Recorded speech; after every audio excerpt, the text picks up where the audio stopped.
नमस्कार, आप देख रहे हैं हेडलाइंस न्यूज। दिन भर की ताज़ा खबरों के लिए अभी सब्सक्राइब करें, साथ में बेल आइकन भी प्रेस कर लें। खबरों में आगे बढ़ने से पहले वीडियो को लाइक जरूर करें और अपने दोस्तों के साथ ज़्यादा से ज़्यादा शेयर करें। और आप किस राज शहर से न्यूज को देख रहे हैं, कमेंट में जरूर लिखें। बता दें, नगर दिल्ली निगम में नए मेयर का चुनाव 26 अप्रैल को होगा। दिल्ली सरकार के अर्बन डेवलपमेंट मिनिस्टर और एमसीडी में मनोनीत सदस्य सौरभ भारद्वाज ने बताया कि अप्रैल में मेयर का चुनाव कराना जरूरी होता है। मौजूदा मेयर में चुनाव के लिए 26 अप्रैल की तारीख तय की गई है और मुझे लगता है कि चुनाव शांतिपूर्ण तरीके से होगा अगर एलजी के कार्यालय से नियम और कानून का पालन हो।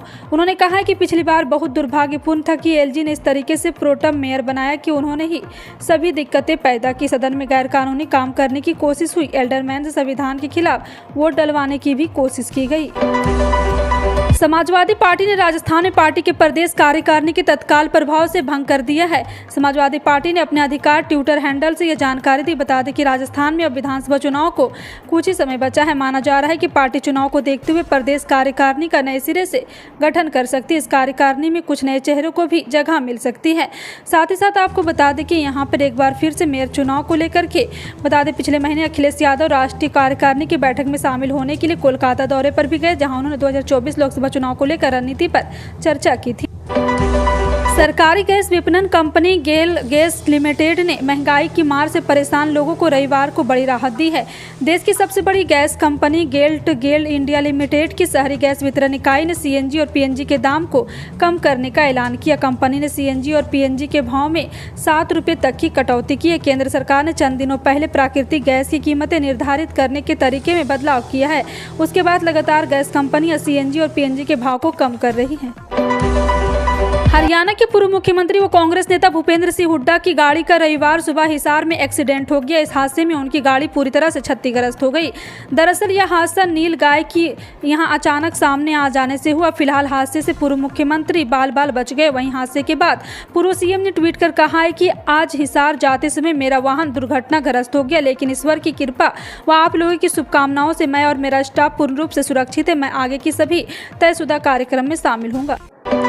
राष्ट्रवादी कांग्रेस पार्टी के वरिष्ठ नेता अनिल देशमुख ने रविवार को महाराष्ट्र सरकार से बेमौसम बारिश से प्रभावित संतरा और मौसम्बी उत्पादकों और कपास किसानों को उनकी उपज का सही मूल्य नहीं मिलने पर मदद प्रदान करने की मांग की है। महाराष्ट्र के पूर्व मंत्री देशमुख 16 अप्रैल को होने वाले महाविकास अघाड़ी की बरजमुट रैली की जानकारी देने के लिए नागपुर में एक संवाददाता सम्मेलन को संबोधित कर रहे थे।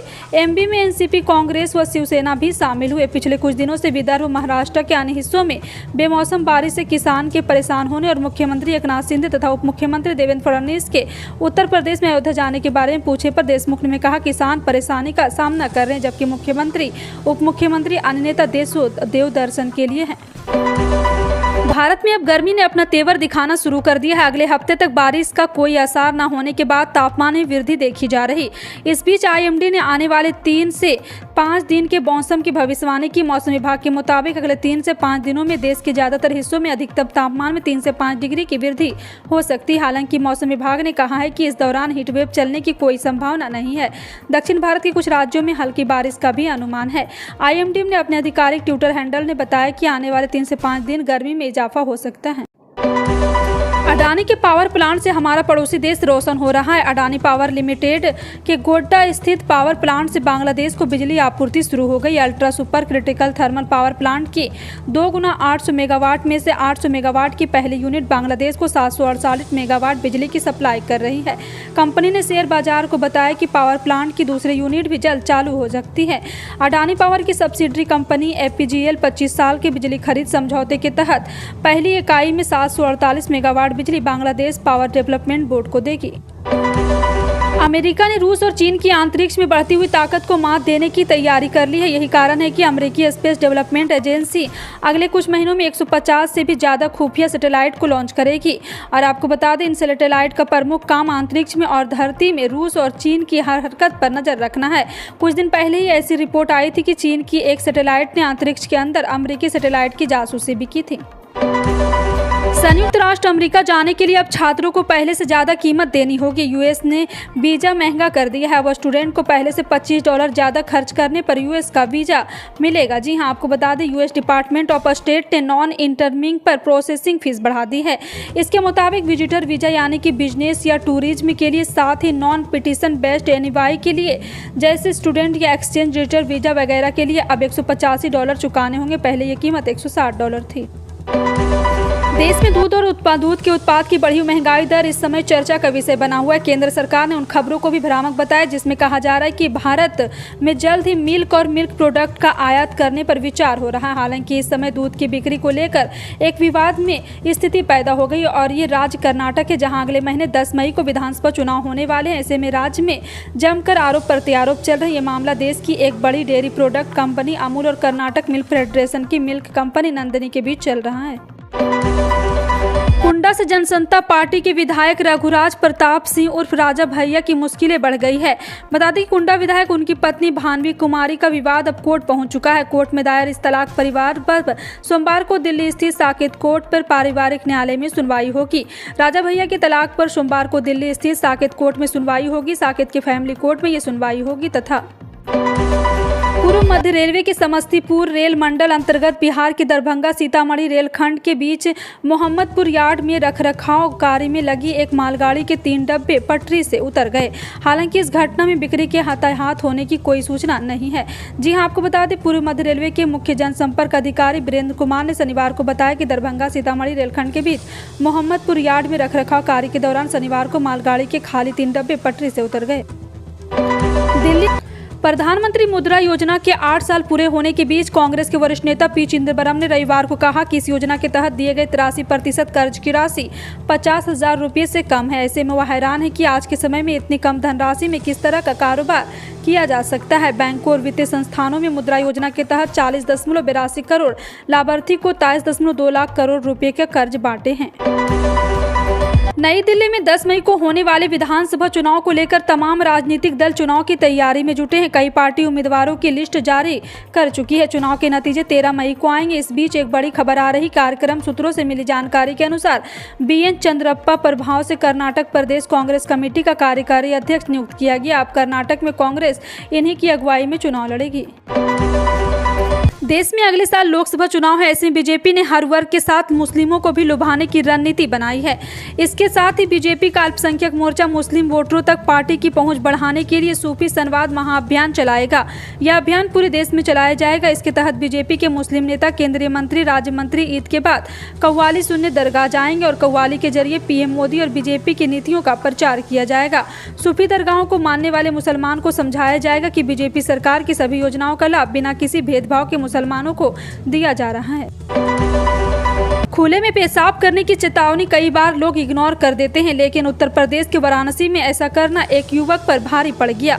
उससे वाराणसी नगर निगम ने ऐसा करते हुए पकड़ लिया तो उसके ऊपर से 100 रुपये का जुर्माना लगा दिया गया। यह जुर्माने की रसीद हाल ही में सोशल मीडिया पर सामने आई तो जमकर वायरल हो गई और लोग चुटकी लेने लगे। दरअसल मीडिया रिपोर्ट के मुताबिक ये घटना वाराणसी के चेतनगंज चौराहे की है। बताया गया कि खुले में पेशाब करते हुए युवक को नगर निगम के अधिकारी ने पकड़ा है। कोरोना का जिस तेजी से पूरे देश में एक बार फिर से प्रसार बढ़ा है, उसमें सरकारों की चिंता बढ़ा दी है। विशेषज्ञों का मानना है कि कोरोना की चौथी लहर देश में है। हालांकि इसको लेकर कई विशेषज्ञ यह भी दावा कर रहे हैं कि इससे ज्यादा परेशानी नहीं बढ़ेगी। अधिकतर लोग सामान्य सर्दी खांसी जैसी समस्याओं से जूझकर बाहर निकल जाएंगे। फिर भी राज्यों में सरकारी की हालत इसको संभालने से पहले ही खराब हो रही, क्योंकि कोरोना के मामले असामान्य रूप से बढ़ रहे हैं। ऐसे में बिहार में कोरोना के तेज प्रसार के साथ एक और चिंता लोगों को सता रही और सरकार भी इसको लेकर परेशान। दरअसल बिहार में कोरोना वैक्सीन का स्टॉक एकदम से समाप्त हो गया और अभी पिछले 2 दिनों से प्रदेश भर में एक भी व्यक्ति को कोरोना वैक्सीन नहीं लगी है। पश्चिम बंगाल में पिछले दिनों रामनवमी के अवसर पर जुलूस निकालने के दौरान हावड़ा और हुगली में हुई हिंसा की जांच करने पहुंची मानवाधिकार संगठन की फैक्ट फाइंडिंग टीम को यहां पुलिस ने घटनास्थल पर जाने से रोक दिया। इस कारण टीम की पुलिस से नोकझोंक हुई और उल्लेखनीय है कि शनिवार को पुलिस ने टीम को रिसरा जाने से रोक दिया था। जानकारी के मुताबिक रविवार को पुलिस अधिकारी ने टीम को हावड़ा के हिंसाग्रस्त क्षेत्रों का दौरा करने से भी रोका। राज्यसभा सांसद कपिल सिब्बल ने एक बार फिर से भाजपा की आलोचना की और प्रधानमंत्री नरेंद्र मोदी को भी निशाने पर लिया। दरअसल प्रधानमंत्री मोदी ने शनिवार को तेलंगाना में एक जनसभा के दौरान परिवारवाद पर निशाना साधा था। इस पर कपिल सिब्बल ने आरोप लगाया है कि भाजपा सुविधा की राजनीति करती है। कपिल सिब्बल ने भाजपा पर भी परिवारवाद की राजनीति को बढ़ावा देने का आरोप लगाया। कपिल सिब्बल ने ट्विटर पर लिखा है कि प्रधानमंत्री ने की चंद्रशेखर राव पर तंज कसा और कहा है कि भ्रष्टाचार परिवारवाद साथ साथ चलते हैं, लेकिन ऐसा है कि परिवारवाद भाजपा क्यों पंजाब आलिया को साथ ले रहे हैं। आज सोने चांदी के दाम में उतार चढ़ाव देखने को मिला है। भारत में आज 22 कैरेट 10 ग्राम सोने का भाव 55,950 रुपये है। बीते दिन 55,950 भाव था, यानी दाम स्थिर है।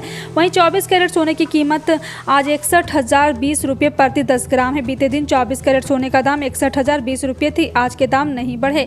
यूपी की राजधानी लखनऊ में भी आज 22 कैरेट सोना 10 ग्राम 55,950 रुपये ही है। इन सभी खबरों पर क्या कहना है कमेंट सेक्शन में टाइप करके जरूर बताएं। इसी तरह की पल पल की अपडेट जानने के लिए जुड़े रहें आप अपने हेडलाइंस न्यूज के साथ। मिलते हैं अगली बड़ी खबर में, तब तक के लिए जय हिंद।